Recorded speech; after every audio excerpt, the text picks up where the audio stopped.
యేసు ప్రభు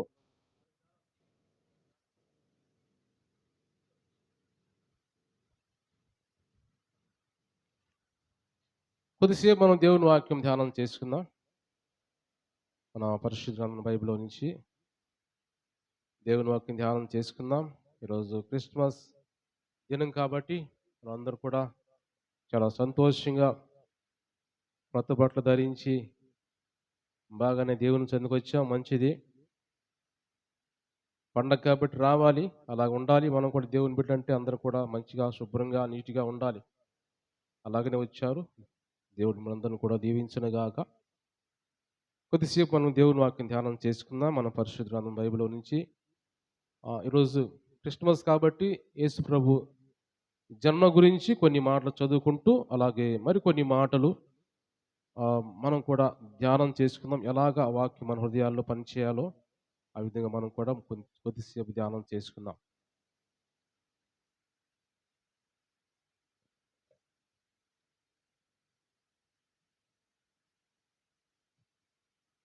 లూకా సువార్త బైబిల్ ఉన్న వాళ్ళందరూ కూడా బైబిల్ చూద్దాం.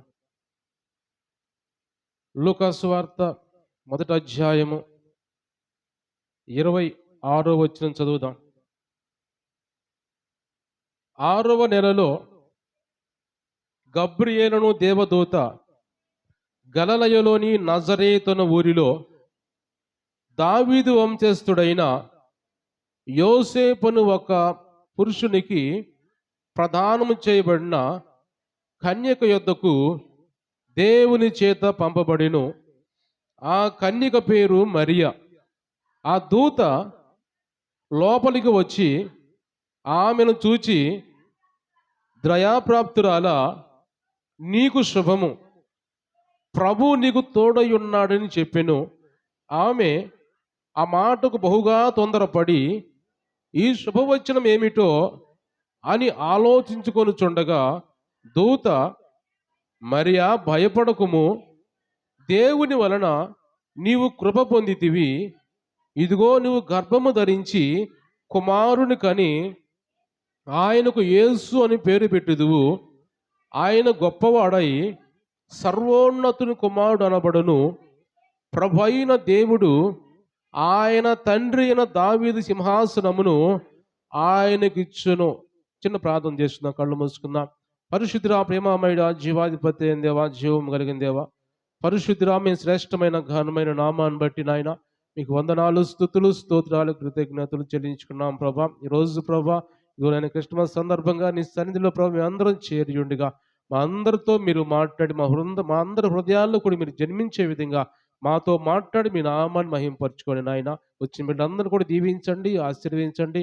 అందరికి మంచి ఆరోగ్యాలు దయచేయండి. మీ ఆత్మతో మీ వాక్యంతో అందరూ నింపమని ప్రార్థిస్తున్నాం ప్రభా. చదవబడిన వాక్యం ద్వారా మాతో మీరు మాట్లాడమని యేసు పరిశుద్ధ నామములో ఈ ప్రార్థన అడిగి పొందుకొని ఉన్నాం తండ్రి, ఆమేన్. అందరూ దేవుని స్తోత్రం చెల్లిద్దాం. హల్లెలూయా, హల్లెలూయా. దేవునికి మహిమ కలుగును గాక.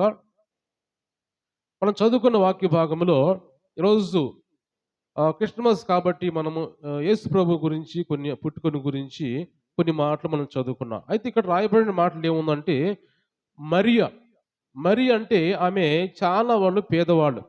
మరియ చాలా పేదరాలు, ఉండవాళ్ళేం కాదు కానీ చాలా పేదవాళ్ళు. అయితే గాబ్రియేలు దేవదూత మరియ దగ్గరకు వచ్చి మరియతో మాట్లాడుతున్న మాటలు ఏం మాట్లాడుతుందంటే, మరియ లోపలికి వచ్చి, దయాప్రాప్తురాల, నీకు శుభము, ప్రభువు నీకు తోడై ఉన్నాడని చెప్పాను.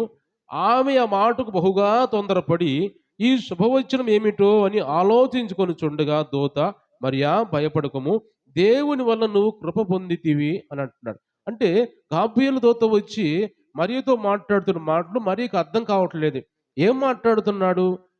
దేవుని వల్ల నువ్వు కృప పొందావు, దయాప్రాప్తురాలా, దేవుని దయకి ప్రాప్తురాలవయ్యావు నువ్వు, దేవుని కృప నీ మీద ఉంది అని దూత వచ్చి మరియతో మాట్లాడుతున్నప్పుడు మరియకి అర్థం కాక ఏమిటో ఈ శుభవచనం ఏమిటో అని ఆలోచించుకుంటూ ఉన్నప్పుడు వెంటనే అంటున్నాడు, నీకు పరిశుద్ధాత్మను నువ్వు గర్భం ధరిస్తావు, ఆయనకు యేసు అని పేరు పెడతావు నువ్వు అని యేసు ప్రభుని గురించి మాట్లాడటం మొదలుపెట్టాడు. అంటే మనం చదువుకున్నట్టయితే మాటలో చివర అంతా చదువుకునే సమయం కాదు, కానీ చివర 38వ వచనంలో మనం చూసినట్టయితే అక్కడ అందుకు మరియా, ఇదిగో ప్రభు దాసురాలను, నీ మాట చొప్పున నాకు జరుగును గాక అనేను. దేవుని స్తోత్రం చెల్లిద్దాం. హల్లెలూయా. ఇక్కడ మరి ఏమంటుంది? అది ఏ పరిస్థితుల్లో ఉండి ఈ మాట మాట్లాడుతుంది? ఈ మాట మాట్లాడడానికి చాలా ధైర్యం కావాలి మరియకి. ఎందుకంటే యూదులు వాళ్ళు ఒక ప్రదానం చేయబడిన తర్వాత వాళ్ళు మ్యారేజ్ అయ్యే వరకు కూడా వాళ్ళిద్దరూ ఏమాత్రం దగ్గర ఉండటానికి వీల్లేదు, కలుసుకోవడానికి వీల్లేదు. ఏమాత్రం కలుసుకున్నారని తెలిస్తే, బయట వాళ్ళకి తెలిస్తే వాళ్ళని రాళ్లతో కొట్టి చంపబడి ఆజ్ఞ, ఒక చట్టం ఒకటి అక్కడ యూదుల్లో ఉంటది. వాళ్ళకి ప్రదానం చేయబడింది కదా, ప్రదానం చేయబడిన తర్వాత వాళ్ళ భార్యే కదా, వాళ్ళు ఎలాగైనా ఉండొచ్చు అనుకోవడానికి లేదు. ఎందుకంటే వాళ్ళకు ఒక సిద్ధాంతం ఉంటుంది, వాళ్ళకి ఒక సిద్ధాంతం ఉంది కాబట్టి దాని ప్రకారము వాళ్ళు ఏకము కాక మునుపు మనం ఏమాత్రం వాళ్ళు ఏకమయ్యారని తెలిసిందంటే వాళ్ళిద్దరిని కూడా భార్య భర్తని రాళ్లతో కొట్టి చంపుతారు. అయితే ఈ మరీకి అలాంటి ప్రాబ్లం రాలేదు, కానీ భర్తతో కలవకుండానే, యోసేపుతో కలవకుండానే ఆమెకు గర్భం వచ్చే పరిస్థితి వచ్చింది ఇప్పుడు. అయితే ఈమె ధైర్యం ఏమిటంటే దేవునితో ఏం మాట్లాడుతుంది? నీ మాట చొప్పున నాకు జరుగును గాక అంటది. అంటే దేవుని మాటకి లోబడిపోయింది. అంటే ఈ మాట మాట్లాడడానికి చాలా ధైర్యం కావాలంటున్నా. ఎందుకంటే అక్కడున్న ప్రజలు ఈమెకి మ్యారేజ్ కాలేదు కదా, ఎలా గర్భం వచ్చింది? ఈమెకి మ్యారేజ్ కాలేదు కదా, ఎలా వచ్చిందని మాట్లాడుకునేవాళ్ళు ఉంటారు, నిందించేవారు ఉంటారు, అవమానించేవాళ్ళు ఉంటారు, ఇంకా అవసరమైతే రాళ్ళతో కొట్టి చంపేవారు ఉంటారు. రకరకాల నిందలు, అవమానాలు అన్నీ వస్తాయి తెలుసు ఆమెకి. ఇన్ని వస్తున్నా కానీ ఆమె ధైర్యంగా ఏముంటుందంటే దేవుడితోటి, అయ్యా అది కాదు, నాకు మ్యారేజ్ కాలేదు కదా, నాకు పెళ్లి కాలేదు కదా, అలా ఎలా జరిగిద్ది? అందుకని నువ్వు పరిశుద్ధాత్మను గర్భం ధరిస్తావు అని అన్న వెంటనే ఆమె ఆ మాటకు లోపడి, నీ మాట చొప్పున నాకు జరుగును గాక అని ఒక తీర్మానం చేసుకుందామె. అంటే దేవుణ్ణి ఆమెలో చేర్చుకోవడానికి, ఒక ఆత్మ ఉన్న దేవుణ్ణి శరీరం ధరించుకొని నాలో జన్మిస్తానంటున్నాడు. నా గర్భంలో నుంచి దేవుడే బయటకు వస్తే అంతకంటే నాకు మంచి భాగ్యం ఇంకేముంది? ఒక దేవాది దేవుడే, లోకాలను పరిపాలించే దేవుడే నా గర్భంలోకి వస్తారంటే ఈ లోకంతో నాకేం పని? ఇక ఎవరేమనుకున్నా నాకెందుకు? ఎవరు అవమానించినా, ఎవరు నిందించినా నాకేం అవసరం లేదు. నాకు ఎవరు దూరం అయిపోయినా అవసరం లేదు. చివరికి భర్త అయిన యోసేపు కూడా అనుమానిస్తాడు. అనుమానించి ఏదో ఒక విధంగా మరియని తప్పించాలి, బహిరంగం కాకుండా రహస్యంగానైనా ఏదో ఒక విధంగా మరియని దూరం చేసుకోవాలని భర్త కూడా ఆలోచన చేస్తాడు. అంటే అనుమానిస్తాడు. తర్వాత దూత యోసేపుతో మాట్లాడిన తర్వాత యోసేపు మళ్ళా హృదయం సరి చేసుకొని మరియని దగ్గర చేర్చుకుంటాడు. అంటే దేవుడు మాట్లాడుతున్న మాట్లాడంటే ఈరోజు ఆ దేవుడిని చేర్చుకోవడానికి లోకం ఏమనుకుంటుందో నాకు అవసరం లేదు. నేను యేసు ప్రభుని, ఒక లోక రక్షకుడిని నా హృదయంలో చేర్చుకుంటున్నాను. కాబట్టి ఎవరు ఏమనుకున్నా నాకు అవసరం లేదు అని దేవుని మాట చొప్పున ఆమె లోబడింది. దేవుని మాటకు లోబడి దేవుని మాటకి విధేయత చూపించింది. మొట్టమొదటిగా ఆమె చేసిన పని ఏమిటంటే ఆయన మాటకి విధేయత చూపించి, అవునయ్యా నీ మాట చొప్పున నాకు జరుగునుగా కానీ ఆయన గర్భంలో చేర్చుకోవడానికి అంటే అవకాశం, ఆమె గర్భంలో చోటు ఇవ్వడానికి అవకాశం ఇచ్చింది. ఈరోజు ఎందుకు ఈ దేవుడి మాటలు మనతో మాట్లాడుతున్నాడంటే, దేవుడు యేసు ప్రభు ఆయన మనలోకి వస్తానంటే, లేకపోతే మనతో ఉంటానంటే, మీ హృదయంలో నాకు చోటు ఇవ్వండి, నేను వస్తాను, మీ దేహంలో నేను ఉంటాను అని ఆయన ఎంతో ప్రయత్నం చేస్తుంటే, మనం ఏం చేస్తున్నామంటే ఆయన్ని ఆహ్వానించడానికి ఎందుకు అంగీకరించలేకపోతున్నాం? ఎందుకంటే ఈ లోకాన్ని చూసి భయపడుతున్నాం. మరియ లోకాన్ని చూసి భయపడలేదు. లోకం ఏమనుకున్నా పర్లేదు, నేను గర్భవతినైనా పర్వాలేదు, కానీ యేసు ప్రభువు నాకు కావాలి, ఆయన నా హృదయంలోకి రావాలి, లేకపోతే ఆయన నా గర్భంలో జన్మించాలి, ఆయన నాలోకి వచ్చి నేను ఆయన తల్లిని అని చెప్పుకోవటానికి నాకు ఎంతో గర్వపడతాను నేను అని ఎలాగైతే అనుకుందో, ఈరోజు యేసు ప్రభు మనలోకి రావడానికి ఇష్టపడుతున్నాడు.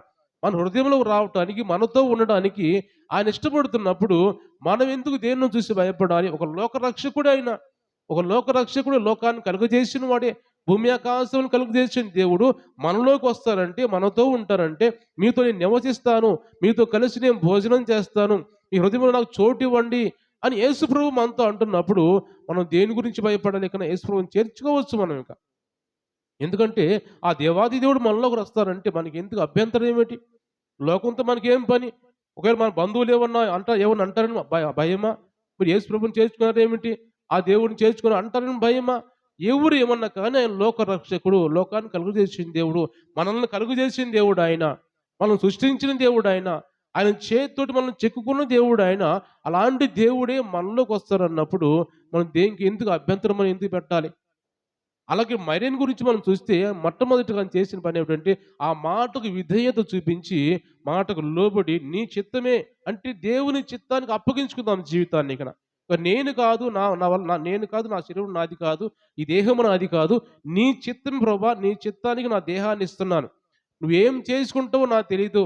నాలోకొస్తావో ఏం చేస్తావో నాకు తెలీదు కానీ, నా దేహమంతా నీకు అప్పగిస్తున్నాను. నీ చిత్తమే నా నాలో జరుగును గాక అని మరియ ఆ దేవుని చిత్తానికి ఆమె జీవితాన్ని అప్పగించేసింది. ఎందుకంటే దేవుడు ఆమెను కోరుకున్నాడు. ఈ లోకంలో ఎంతో మందిని చూసాడాయన. ఎంతో మందిని చూసినప్పుడు ఆమె కన్యక కనపడింది. కన్యకగా పరిశుద్ధమైన స్త్రీగా ఒక మంచి కన్యక కనపడింది కాబట్టి దేవుడు ఆమెను ఎన్నుకున్నాడు. ఈరోజు అలాంటి పరిస్థితుల్లో మనం లేకపోయినప్పటికీ కూడా, మనం పరిశుద్ధంగా లేకపోయినప్పటికీ, అపవిత్రంగా పాపంతో ఉన్నప్పటికీ కూడా దేవుడు మనల్ని ఎన్నుకోవడానికి ఆయన ఈ లోకానికి దిగి వచ్చాడు. ఆ రోజు దేవుడు యేసుప్రభుని ఆమె గర్భాన్ని వేశాడంటే, ఆ మరియ చాలా పరిశుద్ధంగా, మంచిగా భక్తిపరురాలుగా ఉంది కాబట్టి ఏశాడు. ఈ రోజు మనం భక్తిపరులుగా లేకపోయినప్పటికీ, పాపులమైనప్పటికీ కూడా ఆయన మనల్ని ఎన్నుకున్నాడంటే, ఆయన మనలోకి రావడానికి ఇష్టపడుతున్నాడంటే, ఆయన ఎంత పరిశుద్ధమైన దేవుడో, ఆయన మనలోకి వస్తే మనం కూడా పరిశుద్ధమైపోతాం. ఆయన మనలోకి వస్తే మన జీవితాలు కూడా మారిపోతాయి అని ఒక ఆలోచనతో ఆయన మనలోకి రావడానికి ఇష్టపడుతున్నాడు. ఈరోజు ఎంతమంది హృదయాల్లో దేవుణ్ణి చేర్చుకున్నారో తెలీదు కానీ, ఈరోజు పండగ క్రిస్మస్ పండుగ గాని, క్రిస్టమస్ అంటే అర్థం ఏమిటంటే, క్రైస్టో అంటే క్రీస్తు అని అర్థం. లేకపోతే మెస్సయ్య అని అర్థం. క్రీస్తు. మాస్ అంటే ఆరాధించటం. గ్రీకు భాషలో క్రిస్టమస్ అంటే క్రీస్తును ఆరాధించటం. అంతేకాని మరొకటి కాదు. ఈరోజు క్రిస్మస్ అంటే యేసుప్రభు జన్మించాడు కాబట్టి మనం మంచిగా కొత్త బట్టలు వేసుకొని, మంచిగా పాటలు పాడుకొని, కొంచెంసేపు ఎంజాయ్ చేసి వెళ్ళిపోవడం అది కాదు. దేవుణ్ణి ఆరాధించడం క్రిస్మస్ అంటే. దేవుణ్ణి మనం పూజించటం, ఆయన్ని మన హృదయంలో చేర్చుకోవటం క్రిస్మస్ అంటే. కాబట్టి అది మనం చేసుకోవాలి కానీ, ఏదో వచ్చాం వెళ్ళిపోయాం కాదు కానీ, యేసు ప్రభుని ఆరాధించే వారిగా మనం ఉండాలి. అది మొట్టమొదటిగా మరియ చేసిన పని విధేయత చూపించింది. ఇంకా మనం చూసినట్టయితే ఆమెను ఆ పిలుపుకు లేకపోతే ఆ మాటకి అంగీకరించి ఆమె దేహమంతా కూడా అప్పగించేసి అంటే ఒక సమర్పణ కలిగిన జీవితాన్ని ఆమె చూపించింది. ఆమెను దేవునికి సమర్పించుకుంది. సమర్పించుకొని ఆమె జీవితాన్ని అంటే ఆ ఆ జీవితం అంతా కూడా యేసు ప్రభుకి దేవునికి అప్పగించేసింది ఇక్కడ. నా జీవితం అంతా నీకే ప్రభువా, నీకు అప్పగిస్తున్నాను ప్రభు అని ఆయనకు అప్పగించినట్టుగా, రెండవదిగా విశ్వాసం లేకపోతే సమర్పణ పూర్తిగా ఆయనకు అప్పగించినట్టుగా మనం చూస్తాం వాక్యంలో. అలాగా ఆయన గర్భం ధరించి దేవుడిని మనం చూస్తే కొన్ని విషయాలు మనం చూస్తే ఇంకా వాక్యంలో లూకాసు వార్తలో 22వ అధ్యాయం మనం చూసినట్టయితే 42వ వచనంలో, లూకాసు వార్త 22వ అధ్యాయము 42వ వచనం చదువుదాం.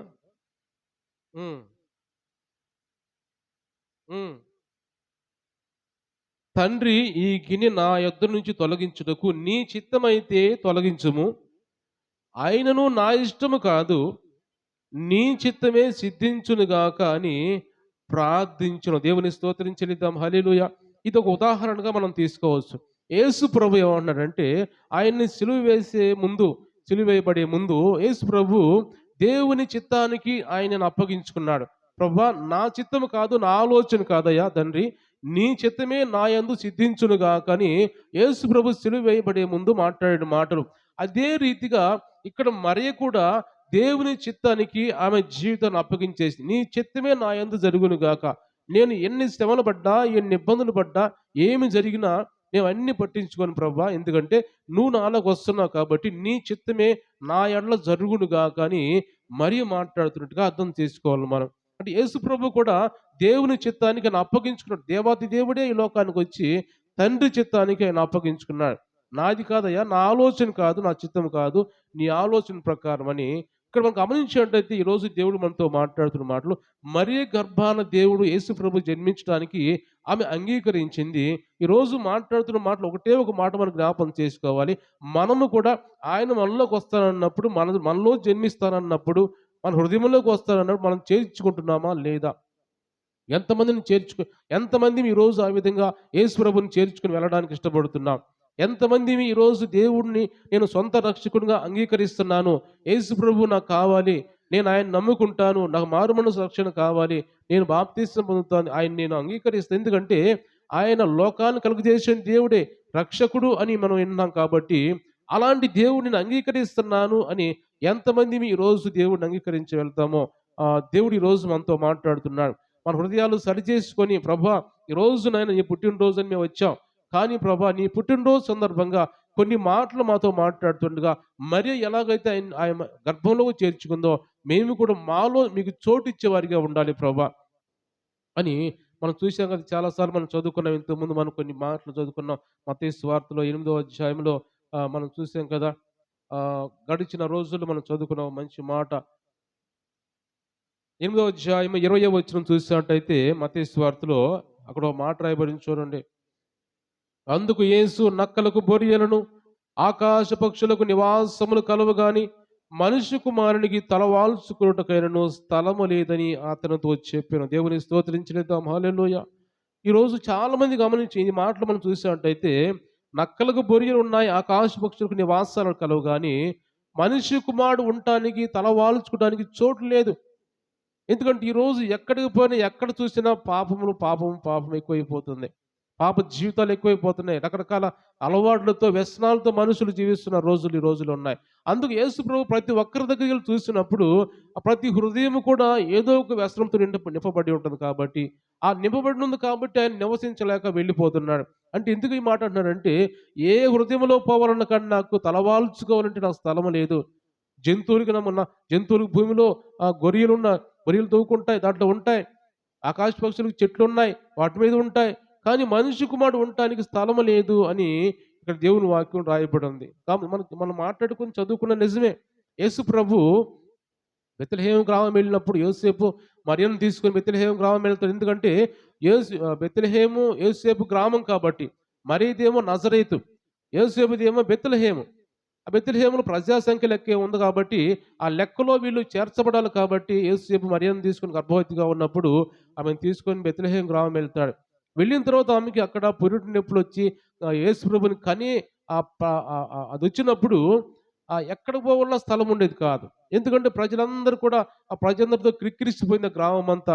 చిన్న గ్రామం కాబట్టి ఆ రోజుల్లో అనేక మందితో గ్రామం అంతా క్రిక్కిరిసిపోయింది. ఎక్కడ ఖాళీ లేదు, ఎక్కడ ఉందామని ఖాళీ లేదు. చివరికి పశువుల పాకలో, పశువుల తొట్టిలో ఆయన్ని పరుండు చేసినట్టుగా మనం చూస్తాం వాక్యంలో. అంటే ఎక్కడున్నా కూడా దేవునికి స్థలము లేదు. ఈరోజు పశువుల తొట్టి లాంటి ఆ ప్రదేశంలో యేసుప్రభు పడుకున్నాడంటే, ఈరోజు చాలామంది పోయి ఆ ప్రాంతాన్ని చూస్తున్నారు. ఏ ప్రాంతం చూస్తున్నా పశువుల పాకలోకి వెళ్ళి ఆ పశువుల తొట్టులు ఎక్కడైతే యేసుప్రభు పండుకున్నాడో అక్కడికి వెళ్ళి చూస్తున్నాం. అది ఇప్పుడు ఎలాంటి ప్రదేశం అయిందంటే, అది పరిశుద్ధమైన ప్రదేశం అయిపోయింది, పవిత్రమైన ప్రదేశం అయిపోయింది. ఈరోజు ఎందుకు మాట చెబుతున్నానంటే, ఈరోజు యేసు ప్రభు పశువుల తొట్టి లాంటి మన హృదయాలు, పశువుల తొట్టి లాంటి మన హృదయాల్లో, కల్మషంగా ఉన్న హృదయాలు మనలో ఉన్నప్పుడు, మనలో యేసు ప్రభు మనలో జన్మించినట్టయితే అక్కడ ఎలా జన్మించాడో అది పవిత్రమైపోయిందో, ఈరోజు యేసు ప్రభు మనలో కూడా జన్మిస్తే ఆ కుడితి తొట్టి లాంటి, లేకపోతే పశువుల పాక లాంటి, పశువుల తొట్టి లాంటి మన హృదయాలు కూడా పవిత్రమైన స్థలాలుగా మారిపోతాయి అని యేసు ప్రభు మాట్లాడుతున్నాడు. దేవుని స్తోత్రించలేద్దాం. హల్లెలూయా. కాబట్టి ఈరోజు దేవుడు మనతో మాట్లాడుతున్నాడు. మన హృదయాలు బాగు చేయడానికి ఈరోజు యేసు ప్రభు లోకానికి దిగి వచ్చినట్టుగా దేవుని వాక్యం మనం చూడాలి. కాబట్టి మనం చూసినట్టు దేవుని వాక్యం మూడోదిగా దేవుని ప్రణాళికలో మానవుని సహకారం. అంటే దేవుని ప్రణాళిక ఒకటి ఉంది. ఏం ప్రణాళిక అది? తండ్రి ప్రణాళిక ఏమిటి? ఒకానొక రోజున నా కుమారుని లోకాన్ని పంపించాలి. పంపించినప్పుడు ఎవరో ఒకరిని మానవుల్ని ఎన్నుకోవాలి, మానవుని సహాయం కోరాలి. ఎందుకంటే మానవులు ఎవరు అంగీకరించకపోతే యేసు ప్రభు లోకంలో రావటానికి వీల్లేదు. ఇప్పుడు ఎవరైనా నువ్వు కానీ నేను కానీ మనం కానీ యేసు ప్రభువుని అంగీకరించాలంటే మన అనుమతి కావాలి ఆయనకి. మిగతా వాళ్ళగా బలవంతంగా వచ్చి నేను ఉంటాను నీ హృదయంలో వచ్చే దేవుడు కాదు ఆయన. మనం అంగీకరిస్తేనే, మనం ఆహ్వానిస్తున్నాం, ప్రభా ఆ హృదయంలోకి రండి అని యేసు ప్రభువుని ఆహ్వానిస్తే వచ్చే దేవుడు. అంటే ఇక్కడ ఏమిటంటే మూడవదిగా మరియ చేసిన పని ఏమిటంటే ఆయన సహకరించింది ఆమె. అంటే మనుషుల సహకారంతో యేసు ప్రభు లోకానికి దిగి వచ్చాడు. అంటే మనుషులు సహాయం లేకుండా, మనుషుల హృదయంలో చోటు ఇవ్వకుండా ఈ లోకానికి దిగి వచ్చే ప్రసక్తి ఏమి లేదు దేవునికి. అంటే బలవంతంగా వచ్చే దేవుడు కాదు. రావాలనుకుంటే కొంతమంది ఎన్నుకోవాలంటే ఎన్నుకోగలడు. ఇప్పుడు మోషేను ఉన్నాడు, మోషేను బలవంతంగా ఎన్నుకున్నాడు. మోషేకి లేదు ప్రభా, నా వల్ల కాదు, నేను ఇంకొకరిని చూసుకో ప్రభా అంటాడు మోషే. నా వల్ల కాదు, నాయకత్వం వహించడం నా వల్ల కాదు, ఇంకొకరిని చూసుకో అంటాడు. లేదు లేదు, నువ్వే ఉండాలి, నిన్నే ఎన్నుకున్నానని బలవంతంగా మోషే మీద కోపగించని రాయబడింది వాక్యంలో. మోషేని కోపగించి ఎన్నుకున్నాడు. కొంతమందిని గురించి అలా దేవుడు ఎన్నుకుంటాడు. కాబట్టి మరీని ఇక్కడ సహకారం అడిగాడు. నీలోకి రావాలనుకుంటున్నాడంటే, అవును నీ చిత్తము నీ మాట చొప్పున జరుగునుగా. కానీ ఆమె సహకరించింది కాబట్టి ఒక ఆత్మ అయిన దేవుడు మానవ శరీరిగా ఆమె హృదయంలో గర్భంలోకి వచ్చినప్పుడు, గర్భం ధరించడానికి, మనిషి కుమారుడుగా బయటికి రావడానికి, మనిషి కుమారుడికి లోకంలో ఆయన అడుగు పెట్టడానికి అవకాశం ఇచ్చింది మరియ. దేవుని స్తోత్రం చెల్లిద్దాం. హల్లెలూయా. మనుషులు సహకారం లేకుండా యేసు ప్రభు కూడా ఏమి చేయలేడు. ఇప్పుడు నువ్వు ప్రభువుని అంగీకరించని చెప్తాను నీకు. నువ్వు అంగీకరించవు, అది నీ ఇష్టం. నువ్వు అంగీకరించకపోతే నీలోకి రాడు. ఎందుకు బలవంతంగా వచ్చి నేను ఉంటాను నీలో అనే దేవుడు కాదు. నువ్వు ఇష్టపూర్తిగా నేను జీవితం మార్చుకుంటాను, ఆయన పరిశుద్ధమైన దేవుడు కాబట్టి నా జీవితాన్ని మార్చుకుంటాను, నేను ఆహ్వానించుకుంటాను అని నువ్వు అనుకుంటే దేవుడు నీలోకి వస్తాడు. కానీ నాకు వద్దంటే ఆయన వచ్చే దేవుడు కాదు. అందుకు ఇక్కడ అనుమతి కోరి మరి వచ్చాడు. లేకుంటే ఒకేసారి వచ్చి మరియ మీదకి వచ్చేసి ఆమె హృదయంలోకి వచ్చి, లేకపోతే ఆమె గర్భంలోకి వచ్చి నేను నీలోకి వచ్చాను అని చెప్పొచ్చు. కానీ అలా చెప్పలేదు. ముందుగా దూతను పంపి ఆమె అనుమతి కోరి, నేను రావాలనుకుంటున్నాను నేను మరియా అన్నప్పుడు, మరియా రండి ప్రభువా నీ చిత్తమే జరుగునుగాక అన్నప్పుడు ఆమె హృదయంలోకి వచ్చాడు. అంటే ఆ దేవుని ప్రణాళికలో మనుషుని సహకారం అని మూడవది. అంటే తండ్రి ప్రణాళిక ఏమిటి? నా కుమారుని లోకాన్ని పంపించాలి, ఇంతమంది పాపలు నశించిపోతున్నారు, వాళ్ళ కోసం నా కుమారుడు వెళ్ళి, నా కుమారుడు చనిపోవాలి, సిలువ మీద చనిపోవాలి, రక్తం కార్చాలి, శ్రమలు పడాలి, వీటన్నిటి ద్వారా అనేక మంది ప్రజల్ని రక్షించుకోవాలి. దేవుని ప్రణాళిక అది. దేవుని ప్రణాళికలో మనుషుని పాత్ర అంటే ఇది ఒక ముఖ్యంగా మనం చూసుకోవచ్చు. కాబట్టి ఈరోజు దేవుడు మనలో కూడా రావాలనుకోండి. ఎందుకంటే మన పట్ల దేవుని ప్రణాళిక కూడా ఒకటి ఉంది. మరియ పట్లే కాదు, మన పట్ల కూడా దేవుని ప్రణాళిక ఉంది. ఈరోజు దేవుని సన్నిధికి వచ్చి మనం కూర్చున్నామంటే అది మన ఆలోచన కాదు, కానీ మనం సొంతగా వచ్చింది కాదు, కానీ దేవుడు నీకు ఆలోచన ఇచ్చాడు, పోవాలని బుద్ధి కలిగించాడు నీకు. నీ మనస్సులో ఆలోచన పెట్టాడు కాబట్టి వచ్చావు. కానీ మన సొంత ఆలోచన ప్రకారం బలవంతంగా ఎవరో బలవంతం చేస్తే వచ్చింది కాదు. ఒకవేళ అడగొచ్చు, రండి అని చెప్పొచ్చు, ఇంట్లో వాళ్ళు చెప్పొచ్చు, కానీ నీకు ఆలోచన పుడితే వచ్చావు, కానీ సొంతంగానే వచ్చింది కాదు. కాబట్టి నీ పట్ల దేవుని ప్రణాళిక ఉంది. నువ్వు దేవుని చెందుకు వచ్చి దేవుని మందిరంలో కూర్చున్నావంటే దేవుడికి నీ పట్ల మంచి ప్రణాళిక, మంచి తలంపు ఉంది. దేవుడు నీ పట్ల మంచి ఆలోచన చేస్తున్నాడు.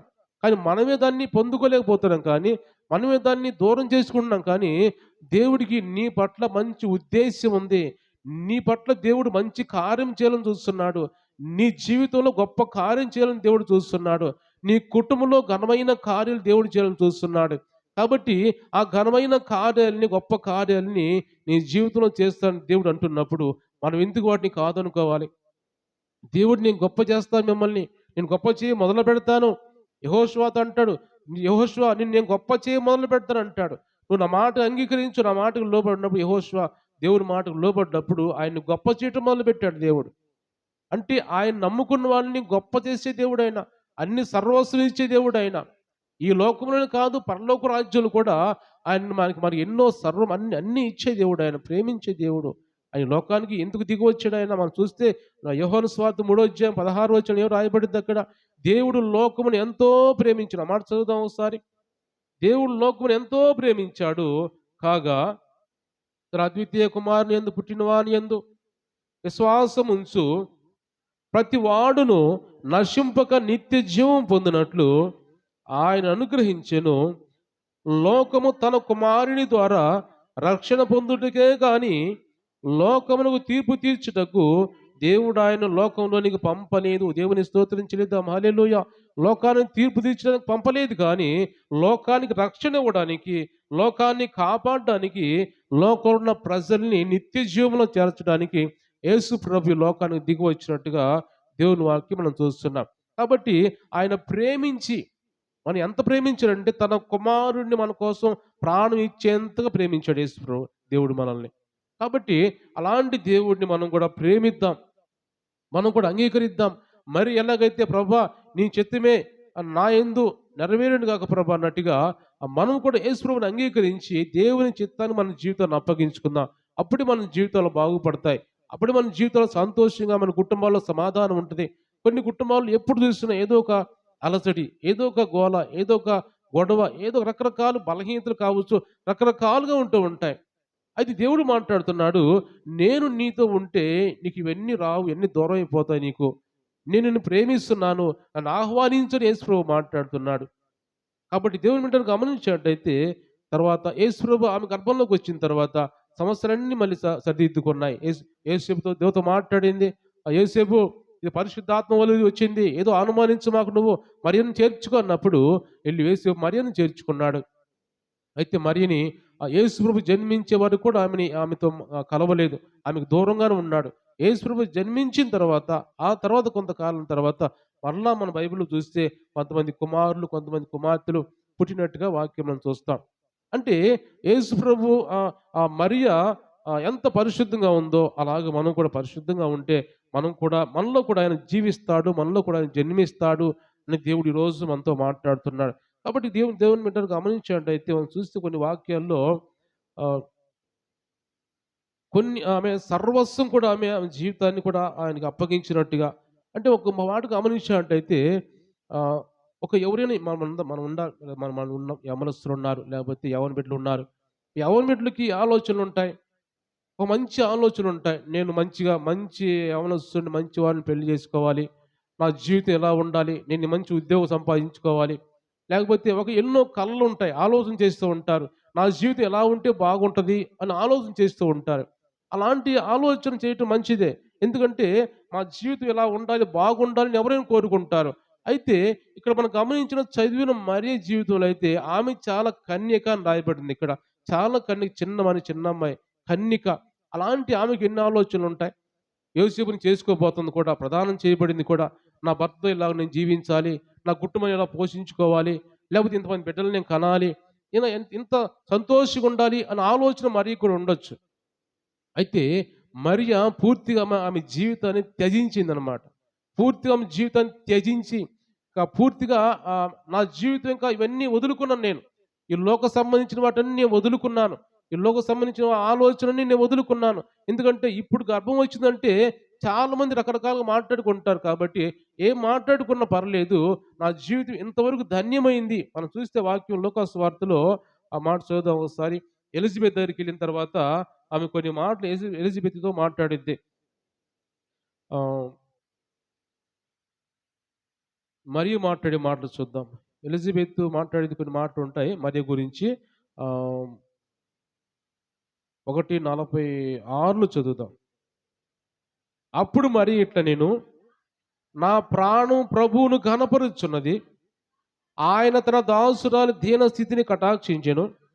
నా ఆత్మ నా రక్షకుడైన దేవుని యందు ఆనందించెను. సర్వశక్తిమంతుడు నాకు గొప్ప కార్యములు చేసెను. కనుక ఇది మొదలుకొని అన్ని తరముల వారును నన్ను ధన్యురాలని అందరూ. ఆయన నామం పరిశుద్ధము. దేవుని స్తోత్రం చెల్లిద్దాం. హల్లెలూయా. ఆమె జీవితాన్ని పూర్తిగా దేవునికి అప్పగించేసి పూర్తిగా ఆలోచనలన్నీ, అవసరాలన్నీ కూడా అన్నీ మానుకొని ఆలోచనలు అంటే వెనక్కి తీసుకుంది మరలా. ఎప్పుడైతే దేవుతో మాట్లాడిందో వెంటనే ఆమె ఆలోచనలు వెనక్కి తీసేసుకుంది. అంతకుముందు ఎంతో సంతోషకరంగా జీవించాలన్న ఆలోచనలు ఉన్నాయి. కానీ ఎప్పుడైతే యేసు ప్రభువు నీ గర్భాన పుడతాడన్నప్పుడు అన్ని ఆలోచనని విరమించుకొని నా జీవితం దేవుడికి అప్పగించుకున్నాను. నన్ను ఈ లోకంలో అనేక మంది కూడా నన్ను ధన్యురాలు అంటారు. ఎందుకంటే యేసు ప్రభు తల్లి, ఒక లోక రక్షకుడి తల్లి కాబట్టి నన్ను ధన్యురాలు అంటారు అని ఈమె ఎంతో సంతోషంగా ఎలిజబెత్‌తో మాట్లాడుతున్నట్టుగా మనం చూస్తున్న వాక్యంలో. తన దాసురాలు దీన స్థితిని కటాక్షించెను. అంటే ఆమె దీనురాలుగా ఉన్నప్పుడంట దేవుడు ఆమెను కటాక్షించాడు. నా ఆత్మ నా రక్షకుడైన దేవుని యందు ఆనందించింది. ఇప్పుడు ఎంతో సంతోషపడుతున్నాను. సర్వశక్తిమంతుడు నాకు గొప్ప కార్యాలు చేశాడు కనుక ఇది మొదలుకొని అన్ని తరముల వారు, అన్ని తరాల వారు, ఒక తరం కాదు, వారు ఉన్న తరం కాదు. ఇప్పుడు ఎన్నో తరం ఇది? యేసు ప్రభువు జన్మించిన దగ్గర నుంచి ఎన్ని తరాలు? 2025 సంవత్సరాలు. ఇన్ని తరాలు, 100 సంవత్సరాలు ఒక తరం అనుకోవాలి మనం. ఇన్ని తరాలు వచ్చేసినాయి అంటే కొన్ని వందల వేల సంవత్సరాల తర్వాత ఈ తరములో కూడా మనము మరి గురించి మాట్లాడుకుంటున్నామంటే ఆమె ధన్యురాలని, అది ఆమె నోటి నుంచి ఆమె అంది. ఇక నుంచి అన్ని తరాల వారు, రాబో తరాల వారు కూడా నన్ను ధన్యురాలు అంటారు. ఎందుకంటే యేసు ప్రభు తల్లి. యేసుప్రభుకి ఆమె గర్భం యేసుప్రభుకి ఇచ్చింది కాబట్టి ఆమె ధన్యురాలు అయిపోయింది. ఈరోజు దేవుడు మనతో ఎందుకు మాట్లాడుతున్నాడు అంటే, మనము కూడా యేసు ప్రభువుని మనం హృదయంలో చేర్చుకుంటే మనల్ని కూడా మన గురించి అనేక మంది చెప్పుకుంటూ ఉంటారు. ఇప్పుడు నువ్వు మారు మనసు పొందావు. అరే ఇంతకుముందు ఈ విధంగా ఉండేవాడురా, ఇప్పుడు మారు మనసు పొందాడు, ఇప్పుడు బాగున్నాడు మంచిగా, లేకపోతే ఈమె మారు మనసు పొందింది, బాగుంది, మంచి జీవితం జీవిస్తుంది అని నీ గురించి ఎంతమంది చెప్పుకుంటారు? అలాగ అనేక మంది చెప్పుకునే విధంగా నువ్వు నేను కూడా మనం కూడా ధన్యురాలుగా ఉండాలని దేవుడు మాట్లాడుతున్నాడు. మన జీవితాలు ఎందుకు దేవుడికి అప్పగించకూడదు? ఈ లోకంలో మనం ఏమి ఇంకా అనుభవించాలి? ఈ లోకంలో అనుభవించాల్సిన అవసరం ఏమి లేదు మనకి. ఈ లోకంలో అంతా ఏముంటుంది మనం చూస్తే వాక్యంలో యోహాను రాసిన మొదటి పత్రికలు రాయబడి ఉంటాయి. ఇది శరీరాశ, నేత్రాశ, జీవపు ఉంటాయి. ఆ 3 దేవునివి కాదవి. శరీరాశ, శరీర సంబంధించిన కోరికలు, నేత్రాశ, నీ చూపు ఎక్కడికి పోతే అది ఆశించే చూపది. నీ చూపు ఏం కోరుకుంటే ఏం చూసేది కోరుకునే చూపది. నేత్రాశ, జీవపు డంబము, ఈ లోకంలో ఏం సంపాదించాలి, అది సంపాదించాలి, ఇది ఇల్లు కట్టుకోవాలి, ఈ బండి కొనాలి, లేకపోతే కారు కొనాలి, డబ్బు సంపాదించుకోవాలని అంటే జీవపు డంబము, నాకు ఎంత ఉంది, నాకు అంత ఆస్తి ఉంది అని చెప్పుకుని ఇవన్నీ కూడా ఈ లోకంలో అంతరించిపోతాయి. ఇవన్నీ కూడా ఈ లోకంలో అంతరించిపోయేవన్నీ కూడా శరీరాశ, శరీర కోరికలు, నేత్రాశ, చూపుతో ఏమి కోరుకుంటావు అన్నీ కూడా, లేకపోతే జీవపు డంబం అన్నీ కూడా ఈ లోకంలో అంతరించిపోయేవే. దేవుని ప్రేమ మాత్రము ఎల్లప్పుడూ నిలిచి ఉంటుంది. దేవుడు మాట్లాడుతున్నాడు. దేవుని స్తోత్రించలేద్దాం, హల్లెలూయా. ఆ దేవుని ప్రేమను మనందరూ కూడా మనం పొందుకునే విధంగా మనం ఉండాలని పరిశుద్ధాత్మ దేవుడు ఈ రోజు మనతో మాట్లాడుతున్నాడు. కాబట్టి నేను ముగించబోతున్నాను. కాబట్టి మీరందరూ కూడా ఈ మాటలు విని, ప్రభువా నేను కూడా మరి ఎలా చేర్చుకుందో నా హృదయంలో నేను కూడా మిమ్మల్ని చేర్చుకుంటాను ప్రభా. ఈరోజు మిమ్మల్ని సొంత రక్షకునిగా అంగీకరిస్తున్నాను. రక్షణ పొందుతాను, నా జీవితాన్ని మార్చుకుంటాను ప్రభా. నూతన సంవత్సరం రాబోతుంది కాబట్టి నూతన సంవత్సరం నా జీవితము వేరే విధంగా నేను మలుచుకుంటాను ప్రభా. ఎందుకంటే పాత జీవితం, పాత ఆలోచనలు, లేకపోతే ఇంకా రకరకాల వ్యసనాలు అన్నీ ఉన్నాయి, చాలా మందిలో ఉన్నాయి. కాబట్టి అవన్నీ కూడా నూతన సంవత్సరంలో ఒక తీర్మానం చేసుకోండి. నేను ప్రతిసారి చెబుతూ ఉంటాను, నూతన సంవత్సరం వస్తుంది కాబట్టి దేవునికి నచ్చనివి, లేకపోతే ఆ లోక సంబంధించిన అవసరాలు, అలవాట్లు ఏవైతే ఉన్నాయో అంటే వ్యసనాలు ఏవైతే ఉన్నాయో అవన్నిట్లో ఏదో ఒకటి తీసేసుకోండి. సంవత్సరం ఒకటి తీసేసుకున్నా కానీ మన జీవితం బాగుపడుతుంది. నేను రాబోతున్న 2026 సంవత్సరంలో నీకు దేవునికి వ్యతిరేకమైనవి, దేవునికి ఆయాసకరమైన నీ హృదయంలో ఏముంది? త్రాగుడుందా? లేకపోతే ఇంకేమన్నా వ్యసనాలు ఉన్నాయా? అబద్ధం ఉందా? బూతులు ఉన్నాయా? రకరకాలుగా లోక సంబంధించిన మాటలు ఉన్నాయా? ఏమైతే ఉన్నాయో ఏదో ఒకటి ప్రభా ఈ సంవత్సరం నుంచి నేను తీసుకోవడం మానేస్తున్నాను అని ఒక తీర్మానం చేసుకుంటే అప్పుడు దేవుడు నిన్ను చూసి ఎంత సంతోషిస్తాడు. దాన్ని బట్టి నిన్ను ఇంకా దీవిస్తాడు. దాన్ని బట్టి నిన్ను దేవుడు ఆశీర్వదిస్తాడు. దేవుడు ఈ మాటలు దీవించి ఆశీర్వదించును గాక. అందరూ కూడా కళ్ళు మూసుకుందాం, ప్రార్థన చేసుకుందాం. అందరూ ప్రభా ఈరోజు నా జీవితాన్ని కూడా మార్చుకుంటున్నాను నాయన. నా ఆలోచనలు మార్చుకుంటానయ్యా. నిన్ను అంగీకరిస్తున్నాను ప్రభా. మరి ఎలాగైతే అంగీకరించి ప్రభా ఆమె జీవితాన్ని నీకు అప్పగించుకుంది నాయన. నా జీవితాలు కూడా ప్రభా అయ్యా మీకు అప్పగించుకున్నావు నాయన. ఈ లోకం సంబంధించిన ఆలోచన, అలవాటు అన్ని దూరపరుచుకున్నాను. ఈ లోకంలో ఉన్నదంతా కూడా శ్రీరాశ, నేత్రాశ, జీవపు డంబమే కానీ మరొకటి కాదు నాయన. అవన్నీ మాకు అవసరం లేదు ప్రభా. అవన్నీ మాకు అవసరం లేదయ్యా. వాటితో మాకు అవసరం